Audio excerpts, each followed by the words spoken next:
አርዕስተ ዜና። በህንድ ቁጥጥር ስር በሚገኘው ካሽሚር ግዛት በአገር ውስጥ ጎብኚዎች ላይ ጥቃት ከተሰነዘረ ከሁለት ሳምንት በኋላ ህንድ በፓኪስታን ቁጥጥር ስር በሚገኘው ካሽሚር ግዛት ላይ ተከታታይ ጥቃቶች ሰነዘረች። ዶናልድ ትራምፕ አሜሪካ በየመን የሁቲ አማጽያን ላይ የምትፈጽመውን የአየር ድብደባ ልታቆም መሆኑን ገለጹ። 40% የሚሆነው የትግራይ ግዛት በወራሪዎች ስር ነው የሚገኘው። የጊዜያዊ አስተዳደሩ ዋነኛ ተልዕኮ የክልሉን የግዛት ወሰን ማረጋገጥ ነው ሲሉ የትግራይ ክልል ጊዜያዊ አስተዳደር ፕሬዝዳንት ጄኔራል ታደሰ ወረደ ገለጹ።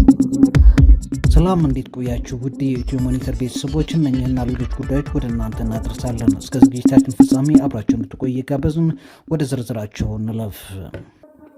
የትግራይ ክልል 40% የሚሆነው ግዛት በወራሪዎች ቁጥጥር ስር ነው የሚገኘው ሲሉ የክልሉ ጊዜያዊ አስተዳደር ሌተናንት ጄኔራል ታደሰ ወረደ ገለጹ። የጊዜያዊ አስተዳደሩ ዋነኛ ተልዕኮ የክልሉን የግዛት ወሰን ማረጋገጥና የተፈናቀሉን ወደ ቀያቸው መመለስ ነው ብለዋል።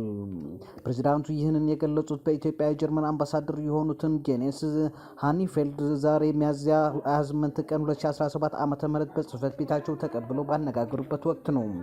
ፕሬዚዳንት ታደሰ 40% የሚሆነው የትግራይ ክልል ግዛት በወራሪዎች ቁጥጥር ስር ነው የሚገኘው። ከሁሉም ነገር በፊት እና ከምንም ነገር በላይ የጊዜው አስተዳደሩ ተልዕኮ በህገ መንግስቱ የተከለለውን የክልሉ ግዛት ወሰን ማረጋገጥና የተፈናቀሉትን ወደ ቀያቸው መመለስ ነው ሲሉ ለአምባሳደሩ መናገራቸውን ከጽህፈት ቤታቸው የተገኘው መረጃ ያሳያል።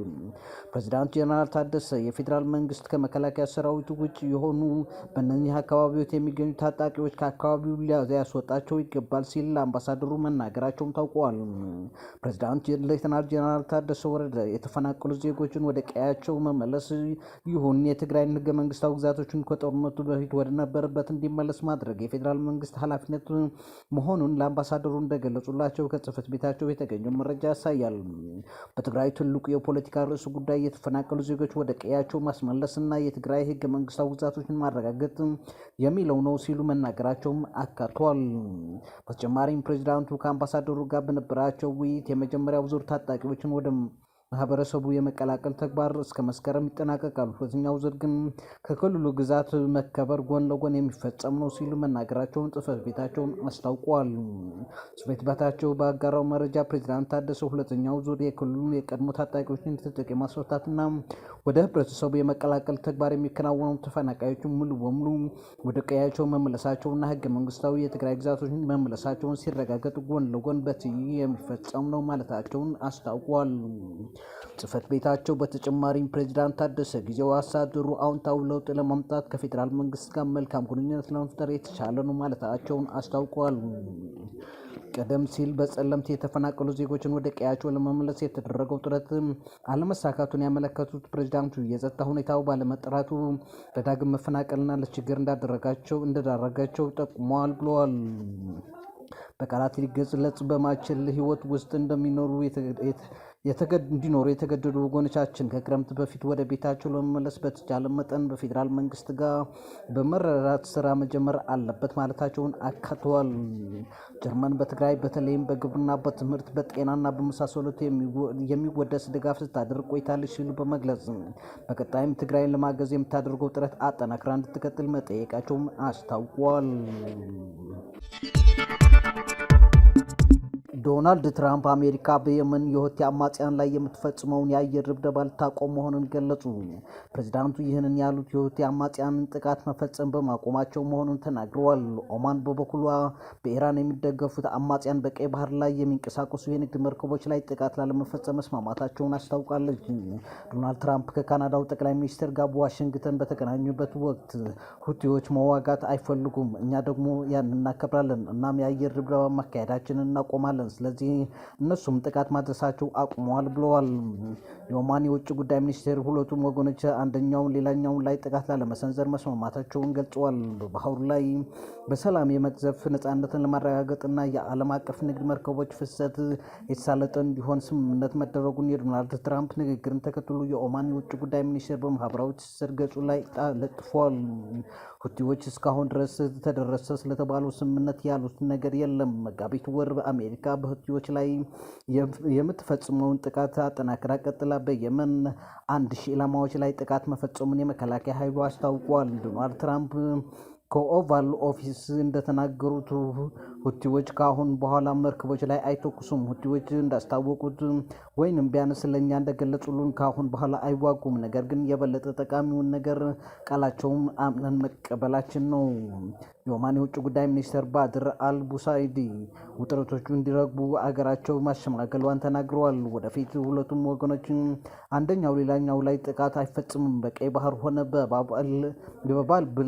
በባብ አልመንደብ የአሜሪካ መርከቦች ጨምሮ ሌሎች የዓለም አቀፍ የንግድ መርከቦች በነጻነት እንዲቀዝፉ እንዲሁም የተሳለጠ ፍሰትን ለማረጋገጥ ተስማምተዋል ብለዋል። ሁቲዎች በቀይ ባህር ላይ የሚቀዝፉ የንግድ መርከቦች ላይ ጥቃት መፈጸም የጀመሩት እንደ አውሮፓውያን አቆጣጠር ከጥቅምት 2023 ጀምሮ የእስራኤል መከላከያ ኃይል በጋዛ መጠነ ሰፊ ወታደራዊ ዘመቻ በፍልስጤማውያን ላይ መክፈቱን ተከትሎ ያላቸውን አጋርነት ለማሳየት በሚል ነው።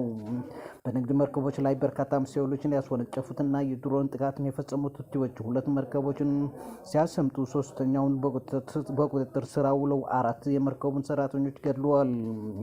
ጥቃቱ ትልልቅ መርከብ ድርጅቶችን 15 በመቶ የዓለም የንግድ መርከቦችን የሚተላለፉበት ቀይ ባህር አቅጣጫቸውን ቀይረው ረዥም የጉዞ መስመር እንዲመርጡ አስገድደዋል።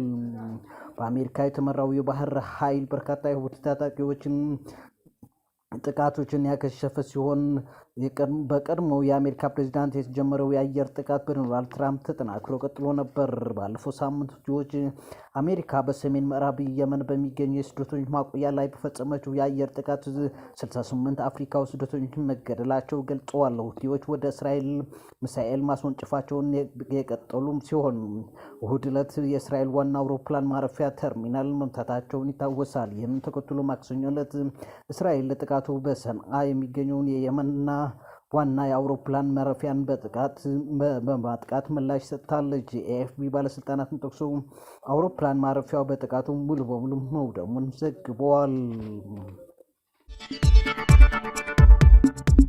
በህንድ በቁጥጥር ስር በሚገኘው ካሽሚር ግዛት በአገር ውስጥ ጎብኚዎች ላይ ጥቃት ከተሰነዘረ ከ2 ሳምንት በኋላ ህንድ በፓኪስታንና በፓኪስታን ቁጥጥር ስር በሚገኘው ካሽሚር ግዛት ላይ ተከታታይ ጥቃቶች ሰነዘረች። ህንድ በፓኪስታንና በፓኪስታን ቁጥጥር ስር በሚገኘው ካሽሚር 9 የተለያዩ ቦታዎች ላይ የሚሳኤል ጥቃት መሰንዘሯን አስታውቃለች። የፓኪስታን መከላከያ ኃይል በበኩሉ 3 ቦታዎች ላይ ጥቃት መፈጸሙን ገልጾ 8 ሰላማዊ ዜጎች መገደላቸውን አስታውቋል። የሀገሪቱ ውጭ ጉዳይ ሚኒስትር በበኩሉ 8 ሰላማዊ ዜጎች መሞታቸውን አረጋግጦ 35 ሰዎች ደግሞ ጉዳት ደርሶባቸዋል ብለዋል።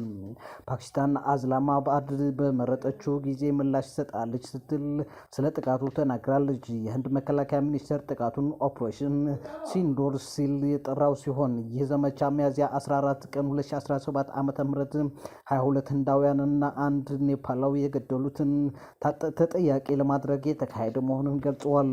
ፓኪስታን ህንዳውያን ጎብኚዎችን በቀጠፈው ጥቃት ላይ ምንም አይነት ተሳትፎ እንደሌላት ገልጻ የህንድ የሚሳኤል ጥቃት ምንም ትንኮሳ ሳይደረግ የተፈጸመ መሆኑን ገልጻለች። በጠቅላይ ሚኒስትር ሼህባዝ ሸሪፍ ይህ አስጸያፊ ትንኮሳ ምላሽ ሳይሰጠው የሚታለፍ አይደለም ብለዋል። ህንድ ሮብ ማለዳ በ9 የተለያዩ ስፍራዎች በፓኪስታን የሚተዳደረውን ካሽሚርና የፓኪስታን ኢላማ በማድረግ ጥቃት መፈጸሟን ተናግራለች። ዴልሂ ኢላማ ያደረገቻቸው ስፍራዎች የሽብርተኛ መሰረተ ልማቶች ናቸው ያለች ሲሆን ጥቃት የተፈጸመባቸው ስፍራዎች የታቀደባቸውና ኢላማ የተደረገባቸው መሆናቸውን አስታውቃለች። ዶናልድ ትራምፕ ወደ ስልጣን ከመጡ በኋላ ህገወጥ ስደተኞችን ለመያዝና ከአሜሪካ ለማባረር እየተተገበረ ባለው እቅድ ውስጥ በፈቃዳቸው ከአሜሪካ ለሚመለሱ ስደተኞች ገንዘብ ሊሰጥ መሆኑን ተገለጸ። የአሜሪካ መንግስት የሚያባረራቸው ህገወጥ ስደተኞችን አሜሪካን ለቀው ለመውጣት ከተስማሙ $1000 እና የመጓጓዣ ወጪያቸውን እንደሚሸፍን አስታውቋል። የአሜሪካ የሀገር ውስጥ ደህንነት ባለስልጣን ክሪስቲኖ ሚየንን የመንግስታቸውን ሀሳብ ይፋ ሲያደርጉ እንደተናገሩት ከመታሰር ለመዳንን በራሱ ፍቃድ ከአሜሪካ ለመውጣት መወሰን አስተማማኝና ወጪን የሚቆጥብ መንገድ ነው ብለዋል።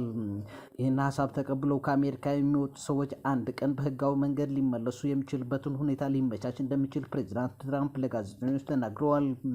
ዶናልድ ትራምፕ ባለፈው ጥር ወር ወደ ስልጣን ከተመለሱ ወዲህ አወዛጋቢውን በጦርነት ጊዜ ወቅትን ላይ የሚውለው የነበረውን ህግ ጨምሮ የተለያዩ ዘዴዎችን በመጠቀም ህገወጥ ስደተኞችን ማሰርና ከሀገራቸው ማስወጣት ጀምረዋል። ነገር ግን አንዳንዶቹ እርምጃዎቻቸውን ህጋዊ ጥያቄ ተነስተውባቸዋል። አሁን በቀረበው በራስ ፈቃድ ገንዘብ ተሰጥቷቸው ከአሜሪካ ለማውጣት በሚመዘገቡ ሰዎች በኢሚግሬሽን ህግ አስከባሪዎች ተይዘው የሚታሰሩት መካከል እንዳይካተቱ እንደሚደረግ የሀገር ውስጥ ደህንነት መስሪያ ቤት ባሰራጨው ጋዜጣዊ መግለጫ ላይ ጠቅሷል። ባለስልጣኑ እንዳሉ የመጀመሪያዎቹ ህገወጥ ስደተኞች የቀረበላቸውን ሀሳብ ተቀብለው ከቺካጎ ወደ ሆንዱራስ የሚደረጉን የአውሮፕላን ቲኬት ተሰጥቷቸዋል። የሀሳብ ተግባራዊ የሚሆነው ፈቃደኛ ግለሰቦች ወደ መጡባቸው ሀገራት መመለሳቸውን ለማረጋገጥ በተዘጋጀው መተግበሪያ ለሚጠቀሙ ስደተኞች ላይ መሆኑን ባለስልጣናት ባወጡት መግለጫ ላይ አመለክተዋል። በተጨማሪም ይህን አሰራር ክብርን የሚያስጠብቅ መስመር በማለት የሀገር ውስጥ ደህንነት ባለስልጣናት መስሪያ ቤቱን ወጪን ይቀንሳል ተብለዋል። አንድ ስደተኛ ለመያዝ በእስር ለመቆየትና ከአገር ለማባረር በአሁኑ ወቅት የሚያስፈልገው ወጪ ወደ $17,000 በላይ መሆኑን ተናግረዋል። በዚህ ሂደት ከአሜሪካ የሚወጣ ስደተኛ አንድ ቀን ህጋዊ ሆኖ ወደ ሀገሪቱ እንዲመለስ ሊደረግ መቻሉ ራሱ አንዱ የአሜሪካንን ጥቅም ማስጠበቂያ መንገድ መሆኑን ፕሬዚዳንት ትራምፕ ተናግረዋል።